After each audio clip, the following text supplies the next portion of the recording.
Good morning and a very, very happy morning. We are reading Atomic Habits written by James Clear, page number 88 और हम ये देख रहे हैं कि हमारे जो जीने का ढंग है उसमें बहुत सारे क्यूज होते हैं और उसकी वजह से भी हमारी हैबिट्स बनती हैं।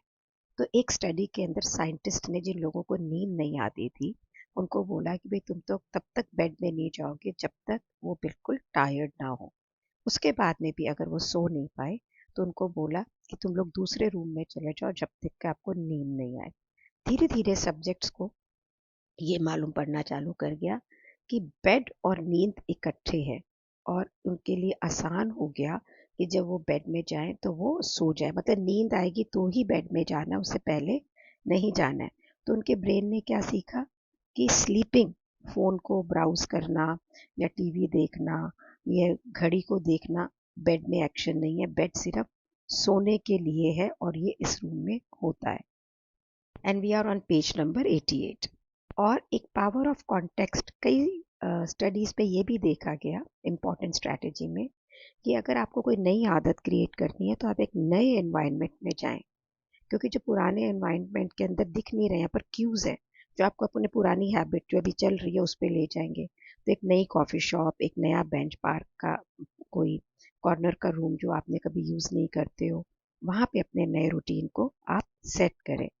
सो नई हैबिट को नए कॉन्टेक्स्ट के साथ बिल्ड करना ज़्यादा आसान है, बशर्ते कि पुराने जो क्यूज़ हैं वो उसके साथ में कंपटीशन कर रहे हैं। आपके लिए बेड में सोना जल्दी मुश्किल हो जाएगा अगर आप उस बेड में रोज पहले टीवी देखते रहे हैं। अगर आप लिविंग रूम के अंदर पहले वीडियो गेम खेलते रहे तो वहाँ पे पढ़ाई लिखाई करनी मुश्किल हो जाएगी। तो आप अपने नॉर्मल एनवायरनमेंट से बाहर आएँ और पुराने बिहेवियर जितने भी बायस हैं उनको पीछे छोड़ कर आएँ, ताकि आपको ओल्ड एनवायरमेंटल जो वातावरण के क्यूज हैं उससे लड़ना ना पड़े और नई आदत आपके अंदर बिना इंटरप्शन के आ जाए। राइटर कहते हैं कि अगर आप ज़्यादा क्रिएटिवली सोचना चाहते हैं तो किसी बड़े रूम में, किसी छत के अंदर जो पैशियो होता है उसमें, कोई ऐसी बिल्डिंग जहाँ पे बहुत ही बड़ा सारा आर्किटेक्चर हो वहाँ चले जाएं। अपने रोज के काम जहाँ आप करते हैं वहाँ से ब्रेक लें, ताकि आपके थॉट पैटर्न को चेंज मिले। आप ये देखो कि जब आप विपाशना जाते हो तो सिर्फ सुबह और दोपहर सिर्फ एक ही खाना खाते हो, रात को नहीं खाते हो, आपको ओके लगता है। मैं स्पा में जाती हूँ, वहाँ पे वो आपको पूरे पूरे दिन सिर्फ एप्पल पे रखते हैं, वो भी आपको ठीक लगता है। अपने घर में किचन है, सामने है, तो वहाँ पे आप अगले दिन आके भी उस चीज़ को निभा नहीं पाते हो और वहाँ पे आप 10 दिन निभा पाते हो, क्योंकि वहाँ पे एनवायरनमेंट बिल्कुल डिफरेंट होता है। इसी तरह से अगर आपको ना हेल्दी ईटिंग करनी है, मोटे होने वाले खाने नहीं खाने हैं, तो रेगुलर सुपरमार्केट में ना जाएं, आप किसी नई दुकान में जाएं, ताकि आपको ब्रेन को आदत नहीं कि यहाँ से ये डब्बा उठाया, यहाँ से ये डब्बा उठाया और उसको ले लिया। अगर आप नए एनवायरनमेंट में नहीं जा पाते हैं तो अपने करंट एनवायरनमेंट को रीअरेंज करें, अलग अलग स्पेसेस बनाएं काम करने के लिए, स्टडी के लिए, एक्सरसाइज के लिए, एंटरटेनमेंट के लिए, कुकिंग के लिए। सो मंत्रा क्या है कि वन स्पेस वन यूज, एक जगह का एक ही काम हो, बेड सोने के लिए, टेबल पढ़ने के लिए, इस प्रकार से। राइटर कहता है पेज नंबर 89 पे कि जब मैंने मेरे करियर की शुरुआत की थी तो मैं एक ही काउच से बात काम करता था। किचन में मेरी एक टेबल थी, सारा दिन मैं वहाँ पे काम करता था और शाम को बड़ा मुश्किल था कि मैं काम करना बंद करूँ। कोई क्लियर डिवीजन ही नहीं था कि काम करने का समय कब है, काम करने खत्म करने का समय कब है। सारी जगह मेरी किचन की टेबल, वहीं मैं खाता था, वहीं पे मैं काम करता था, या मेरा काउच रिलैक्स करने का था या मैं वहाँ से ईमेल भेजता था। कुछ साल बाद जब मेरे पास ज़्यादा पैसे आ गए तो मैं एक घर में गया जहाँ पे मेरा रूम सेपरेट था, मेरा ऑफिस सेपरेट था और तब काम होने लग गया। ऑफिस रूम में मेरा काम होता था, पर्सनल लाइफ मेरे दूसरे रूम में होती थी। अब मेरे लिए आसान था कि मैं प्रोफेशनल साइड अपने ब्रेन को बंद कर दूं। क्लियर डिवीजन था मेरे वर्क लाइफ में और मेरे घर के काम लाइफ में। तो आप ना कॉन्टेक्स्ट को मिक्स करना बंद कर दें। जब आप बंद करते हैं ना, तो नहीं तो क्या होगा, आसान आते जीत जाएंगी, मुश्किल आते डेवलप नहीं हो पाएंगी। और राइटर कहता है यही कारण है कि मॉडर्न टेक्नोलॉजी में स्ट्रेंथ भी और वीकनेस, आप एक फ़ोन से ना ईमेल भी भेजते हो, उसी फ़ोन में आप गेम भी खेल लेते हो, तो आपका जो फ़ोन है वो सब कुछ कर सकता है। तो बड़ा डिफिकल्ट है एक टाइम में एक काम करना। आप इधर उधर चलते, कभी सोशल मीडिया चेक करते हैं, कभी मैसेज चेक करते हैं, कभी ईमेल चेक करते हैं। तो अगर आपको प्रोडक्टिव होना है, कैसे होएंगे आप सब चीज़ें मिक्स देख रहे हो। राइटर कहता है अगर आप ये कहते हैं कि भैया तेरे को नहीं पता लग रहा, मैं एक बड़े छोटी सी जगह पे रह रहा हूँ, तू नहीं समझ सकता, तो भाई कहने का मतलब ये है कि अगर आप छोटी सी जगह पे रह रहे हैं तो उस कमरे की स्पेस को डिवाइड कर दें एक्टिविटी जोन में। इस कुर्सी पे मैं रीड करूंगा, इस डेस्क पे मैं लिखूंगा, इस टेबल पे मैं खाऊंगा।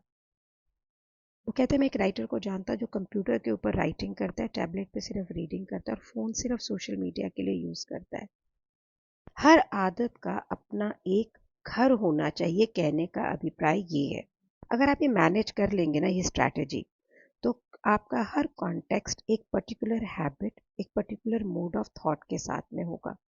यहाँ पे जो हैबिट है, जब ऐसे सरकम वातावरण में होती, सर्कमस्टांसेस में होती जो उसके लिए होता है, तो वहाँ पे थ्राइव करती हैं। फोकस ऑटोमेटिकली, जैसे ही आप मेडिटेशन की कुर्सी पे बैठेंगे, गद्दी पे बैठेंगे, मेडिटेशन अगर वर्क डेस्क पे बैठेंगे, वर्क काम करने को दिल करेगा। रिलैक्सेशन इजी है आपके लिए अगर आप उस पर्पस के लिए एक जगह डिसाइड की गई है। नींद आपको जल्दी आएगी अगर आप सिर्फ बेडरूम के अंदर सोएंगे। तो अगर आप चाहते हैं कि आपका बिहेवियर प्रिडिक्टेबल हो, स्थिर हो, स्टेबल हो, तो आपको एनवायरनमेंट चाहिए जो कि स्टेबल है और प्रिडिक्टेबल है। तो स्टेबल यानी स्थिर एनवायरनमेंट क्या है? जहाँ पे हर एक जगह है, हर जगह का अपना पर्पस है, जहाँ पे हैबिट आराम से बन सकती है। इसके साथ चैप्टर नंबर 6 खत्म होता है। तो हमने इस चैप्टर में क्या किया? छोटे छोटे चेंज जो आपके जीवन में होते हैं बिहेवियर के अंदर, वो बड़े चेंज का रूप लेते हैं आपकी ज़िंदगी में। हर हैबिट एक क्यू से इनिशिएट होती है और आप उस क्यू को तब देख पाते हैं जब वो बिल्कुल स्टैंड आउट करता है। अपनी अच्छी आदतें जो आपको कल्टीवेट करनी है, उसके क्यूज को अपने एनवायरनमेंट के अंदर बिल्कुल ऑब्वियस कर दें, जो दिखते हो। ग्रेजुअली आपकी जो आदतें हैं वो एक सिंगल ट्रिगर से एसोसिएटेड ना हो, तो आपका जो एंटायर कॉन्टेक्स्ट है आपके बिहेवियर का, वो क्यू से ही है, ये जानते हैं ना। तो द कॉन्टेक्स्ट बिकम्स क्यू। आसान है नई हैबिट्स को नए एनवायरनमेंट में क्रिएट करना, ताकि आप पहले के कॉन्टेक्स्ट और क्यूज से लड़ाइयाँ नहीं कर रहे हो। इसके साथ में ख़त्म होता है हमारा चैप्टर नंबर 6। सो आप अपने रूम में, अपने चारों तरफ, अपने वातावरण में कुछ चेंज करो। तो मुझे लगता है कि मैं बहुत बार रीडिंग अपने रीड करना, ये तो रिकॉर्डिंग तो ठीक है, रीड करना जो है अपने बेडरूम से करती हूँ। सोचती हूँ यार 10 मिनट में नींद क्यों आने लग गई है। तो ऐसा तो नहीं है कि जो मुझे रजाई में घुस के रीड करना अच्छा लगता है इससे नींद आती है। So I am going to have my reading space different now and let's see how it goes. तो चैप्टर 7 शुरू करते हैं, जिसका टाइटल है सीक्रेट ऑफ सेल्फ कंट्रोल, कि आपको अपने ऊपर कंट्रोल कैसे रखें, उसके सीक्रेट क्या है। 1971 के अंदर जिस वक्त वियतनाम वॉर चल रही थी, और एक स्टडी अमेरिकन पब्लिक को बताई गई जो बहुत ही स्टनिंग थी। जितने भी अमेरिकन ट्रूप वियतनाम में लड़ रहे थे, उसमें से 15% सोल्जर्स जो थे वो हेरोइन एडिक्ट हो गए थे। रिसर्च ने ये बताया कि वहाँ जो भी सर्विसमैन गए उनमें से 35% जो थे उन्होंने हेरोइन को टेस्ट किया, 20% तक उसके एडिक्टेड हो गए थे, और प्रॉब्लम इससे भी ज़्यादा थी जितना कि इनिशियली सोचा गया। अब इस खबर से प्रेसिडेंट निक्सन जो अमेरिका में थे, उन्होंने बहुत सारे ड्रग एब्यूज़ प्रिवेंटिव सेंटर्स बनाए, रिहैबिलिटेशन करे, बड़ा कुछ किया। ली रॉबिन्सन जो इस रिसर्च के एक इंचार्ज थे, उन्होंने ये देखा कि जो एक्सेप्टेड बिलीफ था ना कि हीरो एडिक्ट्स को बहुत चेंज नहीं किया जाता, तो उन्होंने देखा जब ये सोल्जर्स वापस आए, सिर्फ 5% सोल्जर ऐसे थे जो साल भर में दोबारा से उसके री एडिक्ट बने, और 12% ऐसे थे सिर्फ जो 3 साल के बाद में री एडिक्ट या रीलैप्स करे।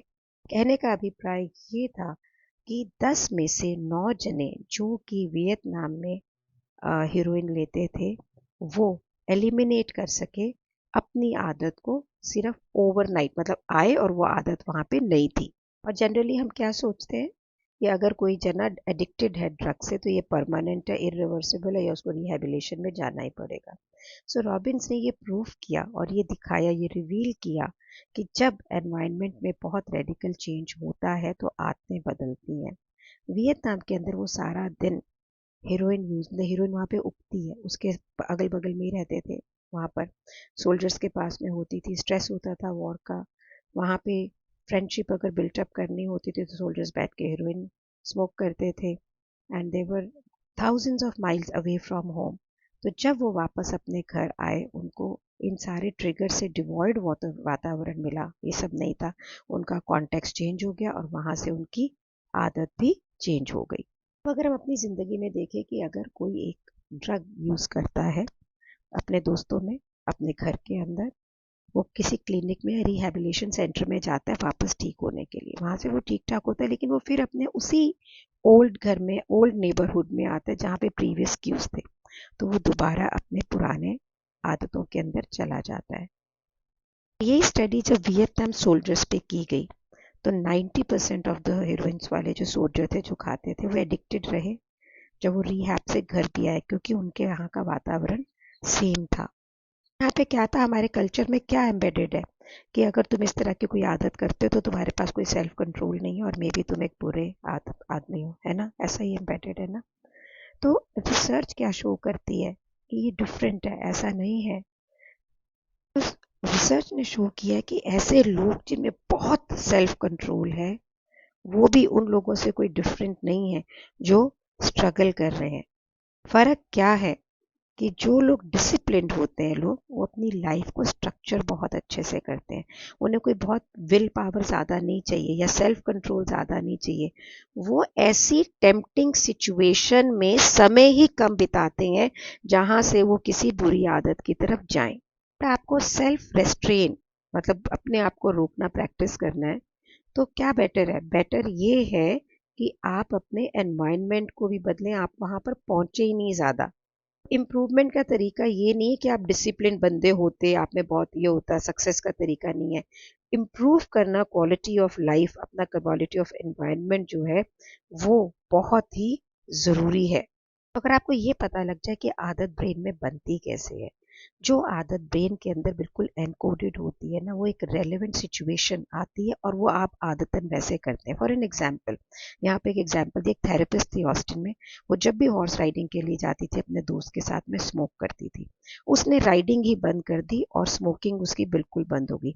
10 साल बाद एक बार वो फिर अपने दोस्त के साथ जब घोड़े पे बैठी, उसको फिर से दिल किया सिगरेट पीने का। तो वो क्यों? इंटरनलाइज होता है, आपके अंदर होता है।